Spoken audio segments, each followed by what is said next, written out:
Hello friends, कैसे हो आप सब। दोस्तों, आपने कभी ये सोचा है कि आपकी लाइफ में आपकी आइडेंटिटी का क्या इंपॉर्टेंस है, और अगर आपका वजूद ही इस दुनिया से चला जाए तो क्या आप अपने लाइफ में वो मुकाम हासिल कर पाओगे जो आप पाना चाहते हो। शायद ये एक आम इंसान के लिए बहुत ही मुश्किल होगा अगर उसकी पहचान ही ख़त्म हो जाए उस दुनिया से, क्योंकि फेमस लोगों को तो सभी लोग जानते हैं, पर एक आम इंसान की आइडेंटिटी ही उसका सब कुछ होता है और उसी के बेस पर ही वो लाइफ में आगे बढ़ता जाता है। और ये भी आपको पता होगा कि अपनी पहचान बनाना इस दुनिया में कितना डिफ़िकल्ट है। तो ऐसे ही मूवी स्टोरी आपके लिए लाया हूँ कागज़, जो हमें बताती है अपनी एक पहचान किसी के लाइफ में इतनी इम्पॉर्टेंट होती है कुछ भी हासिल करने के लिए। साथ ही इस देश की कमज़ोर न्यायिक व्यवस्था को दर्शाता है और बताता है कि अपने आप पर विश्वास रखना चाहिए, और चाहे कोई भी मुश्किल आए, अगर आपको अपने आप पर भरोसा है तो आप ज़रूर सफल होगे। और अगर ऐसी ही स्टोरी आपको पसंद है तो कुकू एफएम एक बहुत ही अच्छा प्लेटफॉर्म है। तो आप 50% तक डिस्काउंट पा सकते हो मेरे कूपन कोड को यूज करके, जो आपको डिस्क्रिप्शन में भी मिल जाएगा। साथ ही इस चैनल को सब्सक्राइब करना ना भूलें ऐसे ही मोटिवेशनल मूवी स्टोरी के लिए। तो ये कहानी है भरत लाल की, जो यूपी के आजमगढ़ जिले के अमीनो गाँव में रहते हैं और अपने बैंड से अपने घर चलाते हैं और आम आदमी की ज़िंदगी जी रहे हैं। एक दिन गांव के पंडित भरत लाल को सलाह देते हैं कि तुम्हें अपने काम को बढ़ाना चाहिए, जिससे उसकी आमदनी भी और बढ़ सकती है। लेकिन भरत लाल का कहना था कि इसके लिए उसको अपने बैंड की दुकान को बढ़ाना पड़ेगा और म्यूजिकल इंस्ट्रूमेंट के साथ और स्टाफ और पैसे की ज़रूरत होगी, जो उसके पास अभी नहीं है। तो पंडित कहते हैं कि तुम लोन क्यों नहीं ले लेते, पर भरत लोन लेने से इनकार करता है, क्योंकि वो कर्ज की ज़िंदगी नहीं जीना चाहता था, पर उसकी वाइफ भी वही चाहती थी कि वो अपने लाइफ में आगे बढ़े। तो फाइनली वो लोन लेने के लिए गांव के बैंक में चला जाता है। वहाँ से पता चलता है कि लोन लेने के लिए उसको कुछ सिक्योरिटी की ज़रूरत पड़ेगी, जैसे कोई ज़मीन, गोल्ड, घर, ये सब। भरत उसको 1 वीक का टाइम देता है और लौट जाता है वहाँ से। फिर वो अपने रिश्तेदार के पास जाता है, क्योंकि उनका कुछ ज़मीन उसके पिता छोड़ गए थे, तो उसके पेपर के बेस पर उसे लोन मिल सकता था। पर जब वो गाँव के लेखपाल के पास जाता है तो उसे बताया जाता है कि अब वो ज़मीन उसे नहीं मिल सकती, क्योंकि वो सारी ज़मीन उसके चचेरे भाइयों में बांट दिया गया है और भरत लाल को मृतक घोषित कर दिया गया है। मतलब भरत लाल अब इस दुनिया में नहीं रहा, इसलिए उसके हिस्से की सारी ज़मीन उसके चचेरे भाइयों में बांट दिया गया था।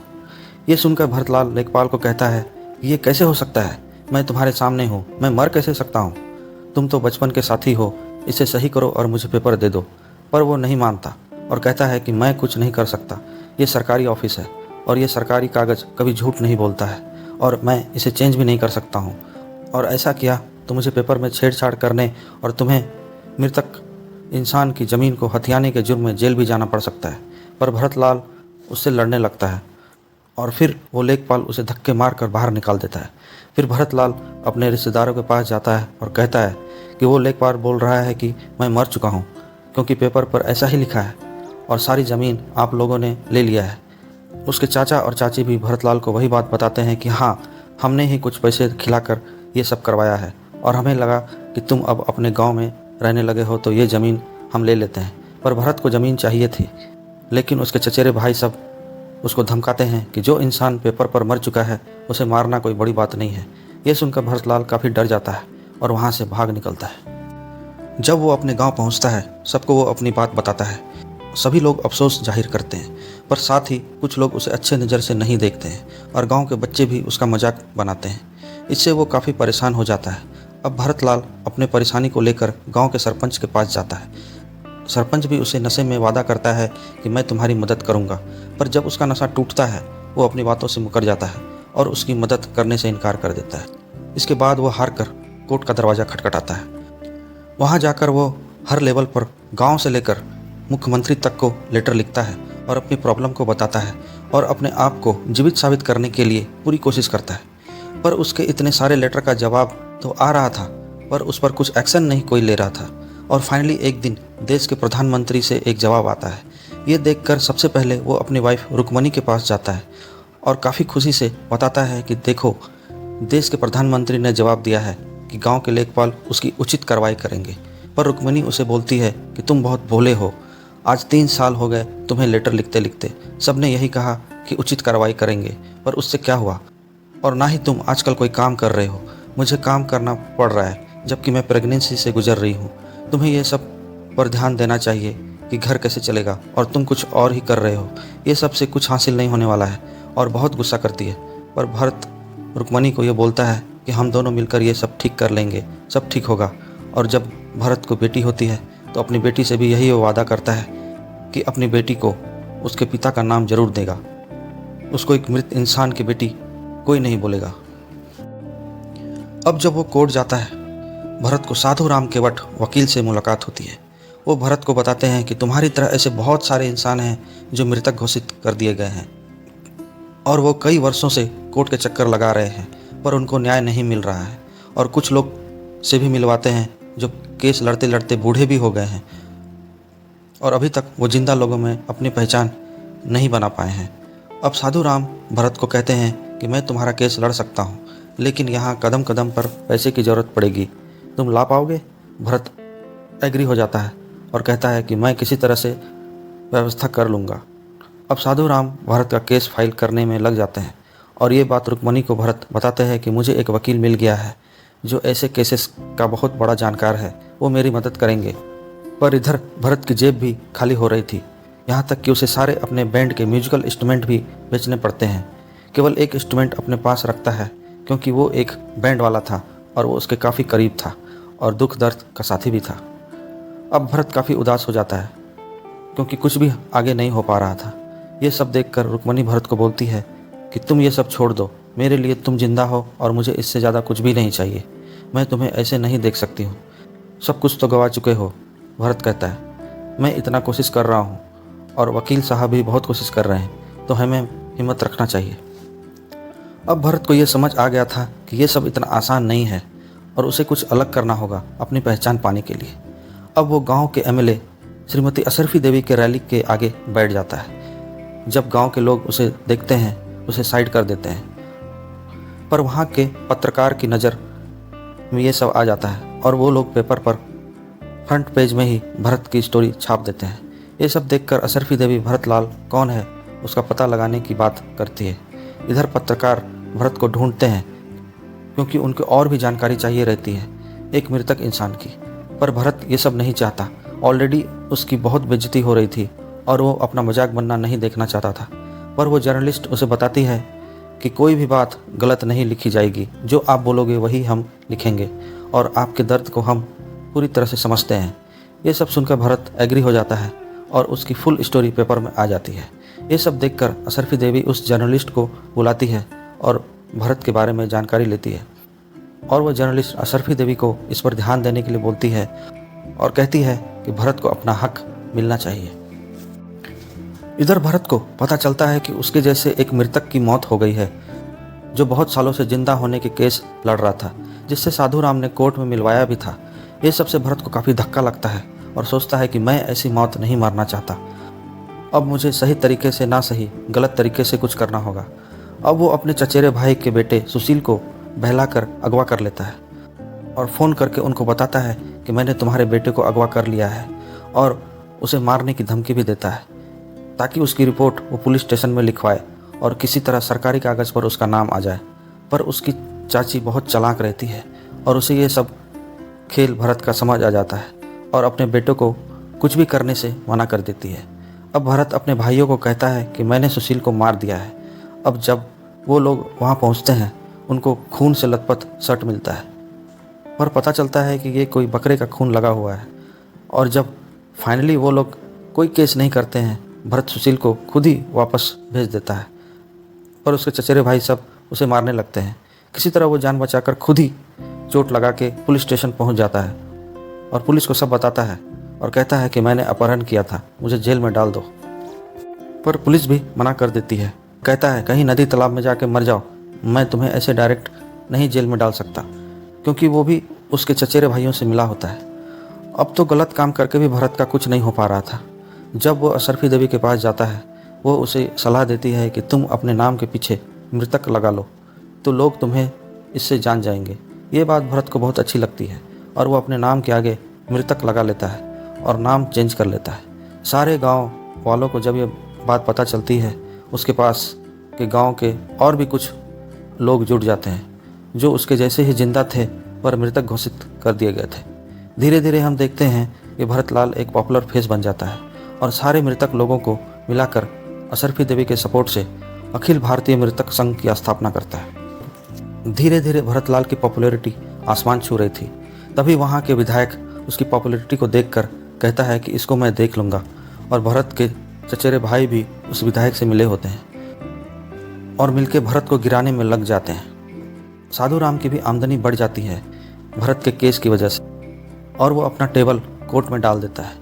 और इसके साथ ही भरत को कहता है कि आज से मेरी फीस सिर्फ भाभी जी के हाथ की चाय और बिस्किट होगी। ये सुनकर भरत कहता है कि आप अपने मेरी मुश्किल आसान कर दी, क्योंकि आजकल पैसों की बहुत तंगी है। तो साधु राम बोलते हैं कि सरकार ने एक विधवा पेंशन योजना निकाली है, तुम्हें उसका फ़ायदा लेना चाहिए। जब तुम पेपर पर मर चुके हो, भाभी को पेंशन मिलना चाहिए, और अगर सरकार इसे देने से मना करेगी तो उनके मुंह पर तमाचा होगा। फिर भरत रुक्मणी को मना कर पेंशन लेने के लिए उसे भेज देता है, पर वहाँ के ऑफिसर रुक्मणी के सिंदूर और मंगलसूत्र को देखकर पूछता है कि अगर तुम विधवा हो तो ये सब कैसे। वो बताती है कि मेरे पति जिंदा हैं, पर आप लोगों ने उसे मृत घोषित कर दिया है और उसके मुताबिक मुझे पेंशन मिलना चाहिए। पर वो ऑफिसर पेंशन देने से मना कर देता है और रुक्मणी का मजाक भी बनाता है कि पति के रहते वो विधवा का नाटक कर रही है पैसे के लिए, और कहता है कि खाने की दिक्कत है तो मैं तुम्हें खाना खिला सकता हूँ, पर यह नौटंकी छोड़ दो। ये सुनकर रुक्मणी को बहुत गुस्सा आता है और ये अपमान वो सह नहीं पाती है और कहती है कि हम अपना हक मांग रहे हैं, ये सब आप लोगों ने ही किया है, हम गरीब हैं पर भिखारी नहीं हैं। और ये बोलकर वहाँ से निकल जाती है। भरत उसको बोलते हैं कि सरकारी ऑफिस में ऐसे ही होता है, मैं ये सब 10 सालों से देख रहा हूँ, झेल रहा हूँ, तो इसका बुरा मत मानो। पर वो नहीं मानती और अपने मामा के पास चली जाती है। उसके मामा रुक्मणी को अपनी बेटी की तरह ही समझते थे और बचपन से ही उसका देखभाल उन्होंने ही किया था। ये सारी चीज़ें और प्रॉब्लम को देखकर रुक्मणी के मामा भरत को पैसे देने के लिए चले जाते हैं और कहते हैं कि तुम फिर से बैंड स्टार्ट करो, मेरी मदद मत समझो, जब होगा लौटा देना। पर भरत एक खुददार इंसान था, वो पैसे लेने से मना कर देता है और रुक्मणी पर गुस्सा होता है कि तुम इसके लिए वहाँ गई थी, मैं यहाँ अपने पहचान मान सम्मान के लिए लड़ रहा हूँ और तुम मेरे सारे किए पर पानी फेर रही हो। और बहुत गुस्सा में उसको बहुत कुछ बुरा भला कहता है, जिससे रुक्मणी और नाराज़ हो जाती है और कहती है कि तुम्हें सिर्फ अपने मान सम्मान की ही पड़ी है, पर मेरा मान सम्मान का क्या, तुम्हें पेपर और मैगजीनों में फ़ोटो खिंचवाने में मज़ा आ रहा है। और ये सब बोल के वो अपने बच्चों के साथ घर से निकल जाती है। इसके बाद भरत अपनी पार्टी ऑल इंडिया मृतक संघ के तरफ से चुनाव में खड़ा हो जाता है और कंकाल उसका चुनाव चिन्ह रहता है। पर यह सब भरत की चाल रहती है, वो इलेक्शन जीतने के लिए नहीं बल्कि हारने के लिए लड़ रहा था, क्योंकि इसके बाद वो इलाहाबाद कोर्ट में केस फाइल करना चाहता था, क्योंकि मरे हुए इंसान का नॉमिनेशन एक्सेप्ट नहीं किया जा सकता है किसी इलेक्शन में। इसलिए वो खुश था और इलेक्शन खारिज करवाने में लग जाता है। अब जब कोर्ट में पेशी होती है, जज बोलते हैं कि तुम सरकार का वक्त वेस्ट कर रहे हो, पर भरत समझाता है कि आपका तो सिर्फ वक्त ही ख़राब हुआ है, मेरी तो पूरी ज़िंदगी ही ख़राब हो चुकी है, उसका क्या। आपके सामने मैं ज़िंदा हूँ, फिर भी आप एक कागज़ को ही सच मान रहे हो। आज एक इंसान की वैल्यू कागज़ से कम है। और वहाँ के जज को बहुत ही उल्टा सीधा बोल देता है और काफ़ी बहस करने के बाद वो रोने लगता है। फिर पता चलता है कि ये सब भी भरत का एक नाटक था, ताकि उसकी गिरफ्तारी हो जाए ये सब करके और किसी तरह किसी सरकारी कागज़ पर उसका नाम आ जाए। पर जज कुछ भी करना नहीं चाहता था और बोलता है कि भरत की बात सच्ची है पर कड़वी है, मैं कुछ नहीं करूँगा। यही नहीं, अशरफी देवी की मदद से भरत विधानसभा के विजिटर गैलरी का पास ले लेता है और वहाँ पहुँच जाता है और ऑल इंडिया मृतक संघ का पेपर वहाँ सब पर फेंकता है एक क्रांतिकारी के जैसे, ताकि उसकी गूंज सरकार तक पहुँचे। ये देखकर वहाँ के पुलिस उसे पकड़ लेते हैं और बहुत मारते हैं। किसी तरह से वहाँ से जान बचाकर वो घर पहुँचता है। ये सब के बाद भरत का मनोबल पूरी तरह से टूट चुका था। अब उसे किसी के सहारे की ज़रूरत थी। अब वो अपनी बीवी बच्चों को लेने के लिए जाता है, क्योंकि इस वक्त उसे उनकी ज़रूरत थी। पर रुक्मणी उसे साथ आने से मना कर देती है और कहती है कि मैं साथ आकर तुम्हें कमज़ोर नहीं बनाना चाहती, और अब मैं तभी आऊँगी जब तुम जीत जाओगे। अब लगभग 19 साल बीत चुके थे भरत को ये लड़ाई लड़ते लड़ते। अब फाइनली भरत अपने साथियों के साथ सरकार के इस खराब सिस्टम के खिलाफ मृतक लोगों की रैली निकालता है, जिसमें सभी मृतक घोषित लोग 100 यात्रा करेंगे। ये सब देखकर वहाँ का विधायक घबरा जाता है और इस रैली को भंग करने के लिए अपने कुछ आदमियों को हथियार के साथ भेज देता है। दंगे के लिए। इधर साधु राम और जर्नलिस्ट वहाँ के मुख्यमंत्री के पास जाते हैं और उनको सारी बात बताते हैं। मुख्यमंत्री उनकी प्रॉब्लम को समझते हैं। दूसरी तरफ जब ये रैली लेखपाल ऑफिस तक आ जाती है और वो लोग के साथ विधायक के कुछ लोग भी अंदर घुसने लगते हैं। वो लोग लेखपाल को मारना चाहते थे ताकि इसका इल्ज़ाम भरत पर आ जाए, पर भरत इनको पहचान लेता है और उनको बाहर करवाने में सफल हो जाता है। अब वो वहाँ के डॉक्यूमेंट्स रूम में चला जाता है और अपना पेपर ढूंढने लगता है और फाइनली उसका पेपर उसे मिल जाता है। भरत वो पेपर लेकर बाहर आ जाता है और पुलिस उसे पकड़ लेती है और फिर उसकी बहुत पिटाई कर ही रही होती है। तभी साधु राम ये चिल्लाते हुए आता है कि भरत तुम जिंदा हो, भरत तुम जिंदा हो। और आखिरकार भरत इस सिस्टम से लड़ाई जीत जाता है और साथ ही अपनी पहचान भी उसे मिल जाती है। दरअसल प्रधानमंत्री के अध्यादेश ने लेखपाल के लिखे हुए को मिटा दिया था और वो फिर से जिंदा हो गया था। भरतलाल की ये मेहनत और विश्वास रंग लाती है। आखिर क्या क्या नहीं किया भरतलाल ने अपने आप को जीवित साबित करने के लिए। और आखिरकार रुक्मणी भरत को फूलों की माला से स्वागत करती है और ये कहानी यहीं खत्म हो जाती है। तो दोस्तों, आपको ये स्टोरी कैसी लगी मुझे कमेंट में ज़रूर बताना और वीडियो अच्छी लगी हो तो लाइक ज़रूर करना। बाकी हंसते रहिए, मुस्कुराते रहिए। जय हिंद।